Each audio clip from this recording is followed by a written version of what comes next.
โอ้สบายดีพบกับอัลโกแจ็คอีกเดิมวันนี้นะมาสไตล์ฟิชซิ่งมาวินเตอร์ครอปปี้ฮะมาชิดนาปลากระปี้ยามหนาวลมโอ้อากาศพอดีงามนี่เนี่ยบ่มีหนาวอีกมากับอังโกลิคอนอังโกลิคอนกำลังเซฮายอังโกลิคอนส ล บาย อง ดี ดูวันนี้จะได้อะไร พูดไทยอีกอังโกแจ็คบ่มาเด้อวันนี้นะนอนลืมตื่นบ่จักอังโกแจ็คนี่โตบ่ฮับทีมงานนี่บ้าคือบ่ฮาวบ่หันแท้วะทีมงานอังโกแจ็คนี่ นี่เขาเจ้าไปแคมเบลลาเขาเจ้าเห็นขันอันนี้ผมว่า โอ้ number one ครอปปี้ โอ้ก็มาฮ้อนน้องแล้วนี่พี่น้องน้องนี่เขาห้องสเตทเลกปลากระปี้ก็เคยมาเอาอยู่ได้เพราะว่ามันลิมิตมันขอให้ผู้หนึงมื้อหนึงน่ะ50ตัวแต่ว่าบ่เคยได้จากเทื่อหรอก50ตัวนะคุณรีวิวในหนองมันเป็น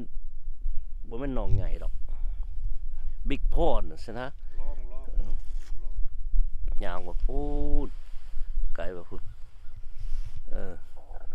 ง่ายสบายนี่นะจอดรถขีมโน่นนี่จอดรถแล้วก็ตึกได้รถบ่ได้ย่างบ่ได้หยังถือว่าเงียบถือว่าขนาดวันอาทิตย์ได้มื้อนี้นะคือบ่มีคนเนาะมันก็อากาศจะเย็นๆแน่ตอนนี้ก็ลงมือ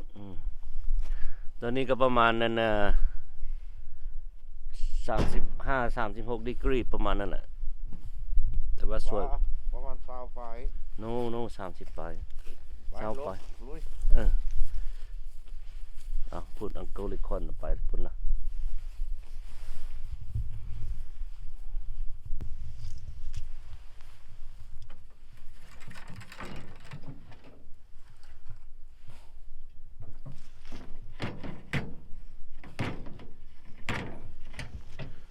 จะเอาคู่ไปให้อังโกลิคอนก่อน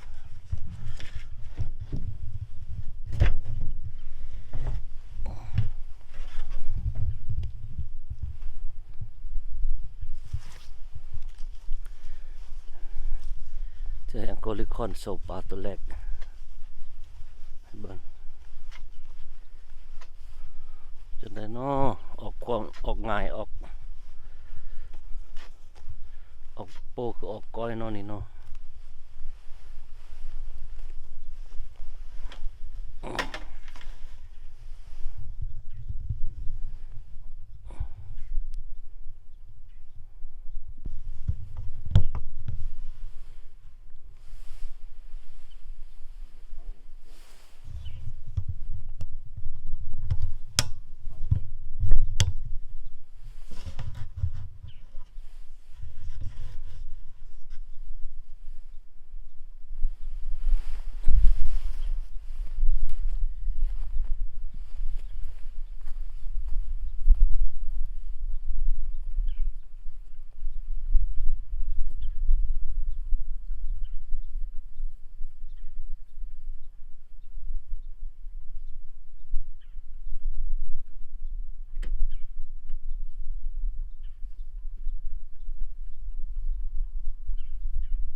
น้ำนิ่งเนาะ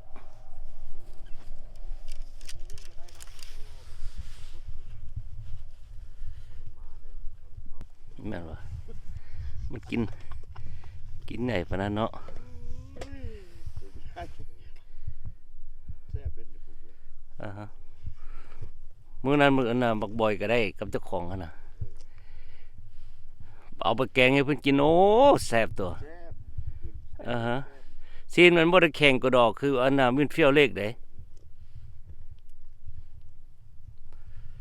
มันสิอยู่นำกันเนาะมื้อนั้นมันก็ดึกอยู่หั่นล่ะเนาะบักบอย พวกคนอยู่นี่ อันนี้แซงโกลิคอนโซให้เบิ่งก่อน โตเอาไปพักหลังมาดีเลย เพิ่นสิใส่อันน่ะถอย โตโคตรมาดีปลาบ่ทันเข้ามาเลย ใส่ถอยเบ็ดเพิ่นสิอยู่พุ่นล่ะเพิ่นสิรอเข้ามา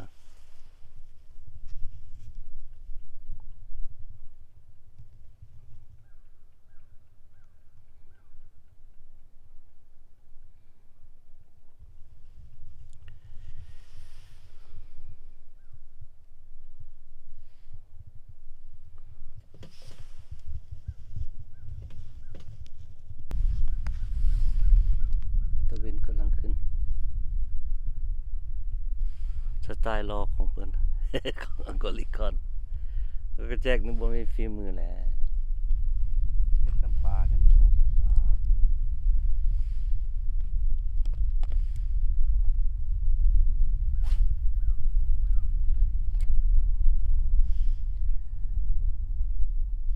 มันสิดึกไปพุ่นละไกลพุ่น มัน ตื้นตัวอยู่ ฟ้าบ่ลมปลาบ่เข้าว่าจัก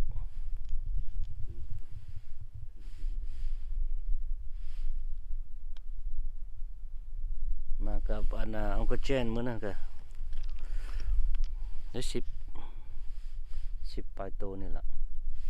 พอได้กินอยู่พี่น้องน้องนี่นะมื้อละ10แล้วถึกลักกี้ก็ได้30ตัวใหญ่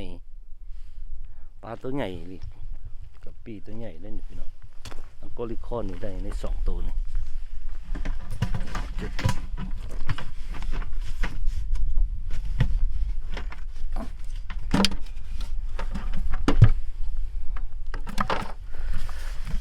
ปลากระปีหลายปลากระปีหลายตัวใหญ่นี่เห็นบ่เขาให้50 ตัวนี่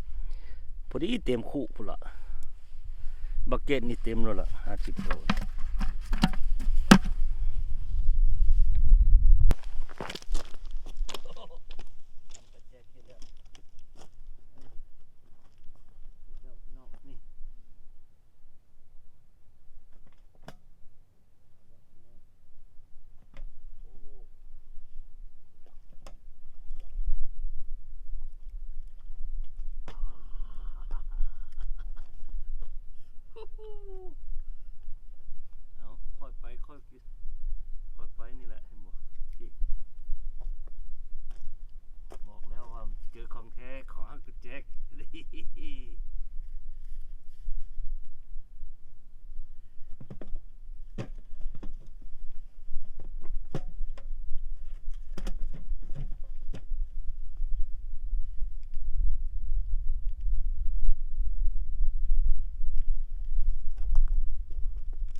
เสียได้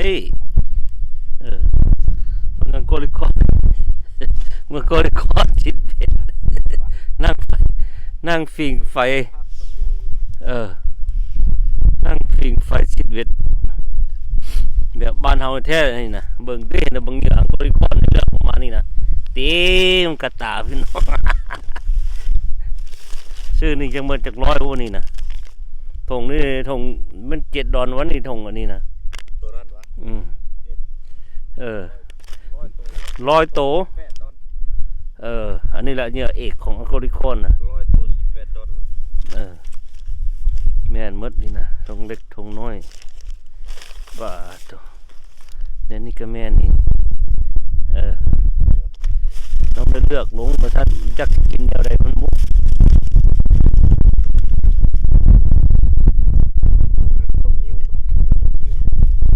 ลองไหมเนี่ยดอกนิ้วดอกนิ้วมันจะออกเขียวสิได้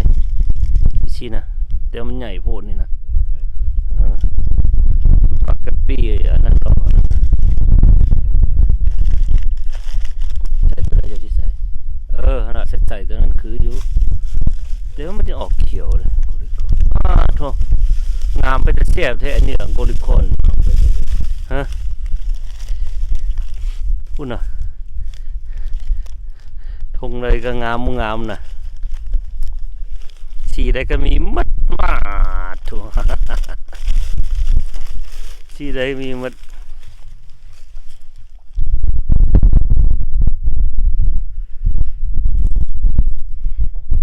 เมืองอเมริกาพี่น้องเอ้ยอยากว้าวแต่ว่าเล่นแบบบ้านๆตั้งไฟฟิงไฟก่อนหนาวเด้เย็นฟิงไฟเมื่อวานไอ้บอยเมื่อก่อนน้อยบอยมาฟิงไฟคัดลมวินวีดังไฟบ่ได้ชิดหลายชั่วโมงแล้ว2 ชั่วโมงก็นี่รถนี่นะได้กันบ่ได้กัน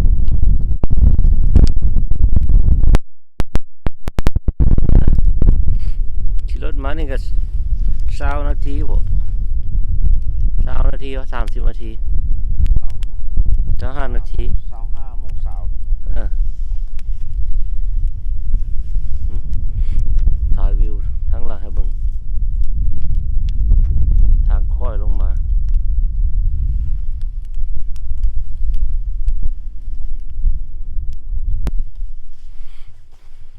สิเลาะไปชิดพูนน้องเบิ่งปลามันแตกหลายบ่อนเลยนี่เลยเดี๋ยวนี้ก็สะดวกสบายวันนึงนี่นะเขาเจ้าเฮ็ดอันเฮ็ดบ่อนอันขัวปลาให้นี่นะมันจังได้ปลาแล้ว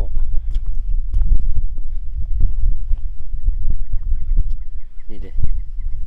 เขาได้ปลาแล้วเขาก็ขัวอยู่นี่ทิ่มลงนี่ทิ่มลงน้ำนี่เลยรถนี่นะขัวย่างมาทีละบ่อนขัวปลาบ่อนนั่นเขานี่เด้จะมีโต๊ะอยู่นี่ให้นี่โต๊ะอยู่อันนี้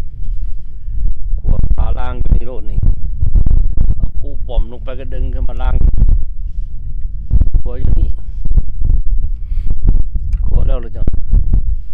เมื่อทิ่มลงนี่เต่าตัวยังก็กินเดี๋ยวนี่จำบาคืออย่างนี้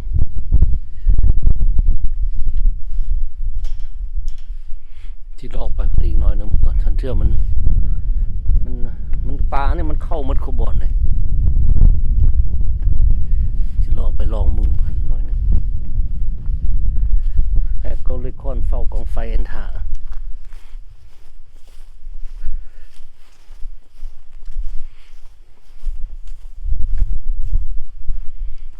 ฟ้าลมมานี่เบิ่งอันน่ะไม่ลมทับทางเลย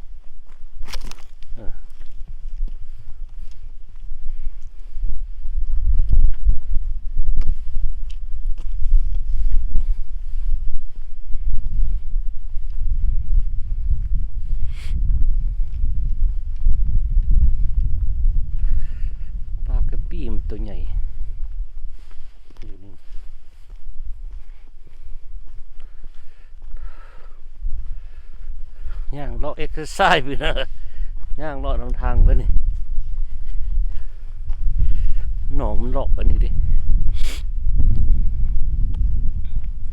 แต่ว่าน้ำแห้งหลายปีนี่นะ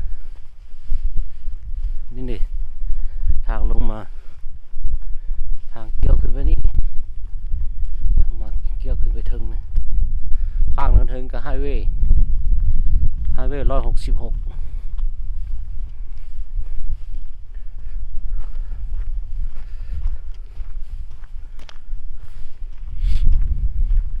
ซัมเมอร์เอาพาเด็กน้อยมาเล่นนี่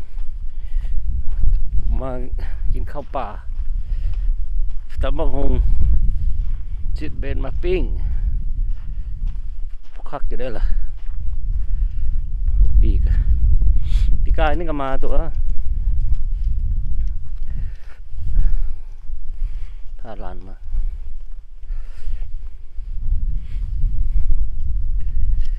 คนชื่อลองเที่ยวนี่ลองบึงเป็นยังไงโอ้ย่างอีกใส่ บริย่างโดนก็เมื่อยเด้ฮอดนี่ฟืนก็มีดังไฟนี่เห็นบ่มันสิมีแต่ละบทมันสินี่มีเจ้าดังไฟอยู่นี้แล้วกินหินนี่มาอ้อมดังได้มาแคมปิ้งได้เข้ามาบ่ท่าได้เสียค่าอันน่ะพักกิ้งน้องนี่นะซื้อละเส้นก็บ่แพงเนาะโอเคสิลองแถวนี้ลองเบิ่งปีมันมากินอยู่นี่โอ้มาลองแกนี่ก็บ่กินบ่ได้จากโตซะ You got nothing โอ้โหมันกินน้ำได้เนาะปลาอยู่ในน้ำก็งาแฝกเลยไฟจุดมือเนาะโกลิคอนท่าอยู่โกลิคอนก็ว่าบ่ได้อยู่บ่ได้กับมือตัวการหาอยู่หากินนะวีคเอนมื้อนี้มื้อวันอาทิตย์นี่นะ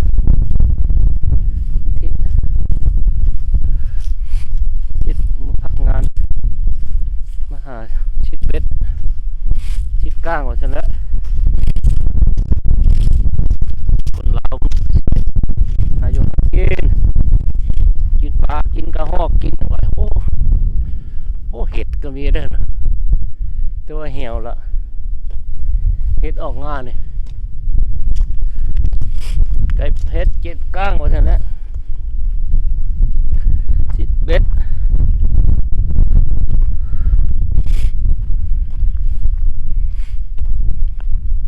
อากาศก็เย็นอยู่ตัวตะเวนออกมากระสีอุ่นๆอยู่แต่ว่ามันปลาบ่กินเบ็ดนะกินเบ็ดก็เมื่อ25 นาทีนึงขี่รถมานี่เมื่อคืนเนาะมื้อนี้เนาะย่าแต่มันเข้ามือแรงเนาะเมื่อคืนพอได้อยู่เนาะคือเมื่อคืนวันนั้นเขาก็ยังได้พอคิดที่มันบ่ติดดัง โอ้ไฟไหม้หันหามันฮะไฟไหม้จะใส่ไฟไหม้อันเอ้าไฟไหม้สายเบ็ดวะมันจะลงตู้วงไล่ไฟไหม้อันมันดัดดังก็นะขี้เกียจเพราะตู้วงโทรมาโอ้ไม่ฮอดถึงสิ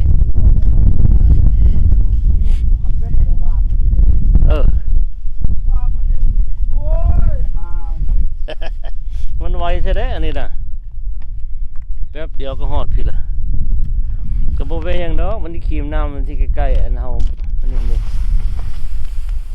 กระมวดมันดังแล้วกระมวด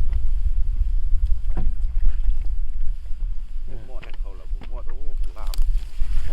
ใส่ป่าเขาละตายดังแล้วกระมวด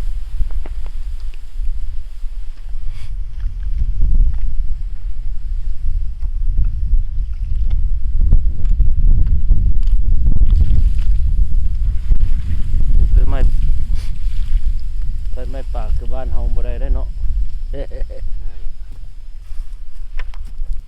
ด้อ คนบอก แจนี่หมดแล้ววะ นั่นแหละพุ่น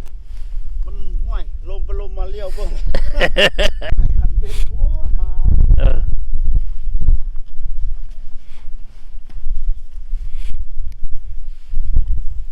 เป็นบ่มีเหือจักลำเนาะมื้อนี้เนาะปกตินี่สิมีเหือมา10กับปีเด้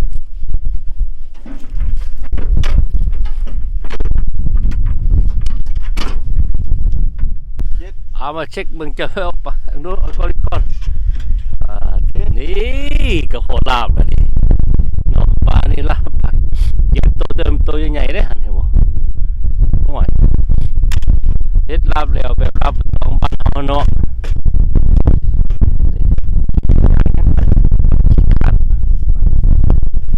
เหมือนเดิม เบิดอาทิตย์มื้อนี้ ว่าสิเป็นนี่เนาะก็ได้คอน2คนก็พอได้กินเนาะไฟไหม้คันเบ็ดหู ไปคันเบ็ดไปทิศเบ็ดเด้โอเคเราอักก็ลิคอนกับอักก็แจ็ควันนี้ก็ แค่อยู่เว้น จบเพียงเท่านี้แหละโอเค เว้นตัว บายอย่าลืมกดไลค์กดแชร์ก็แจ็คเลยเด้อโอเคบายอักก็ลิคอน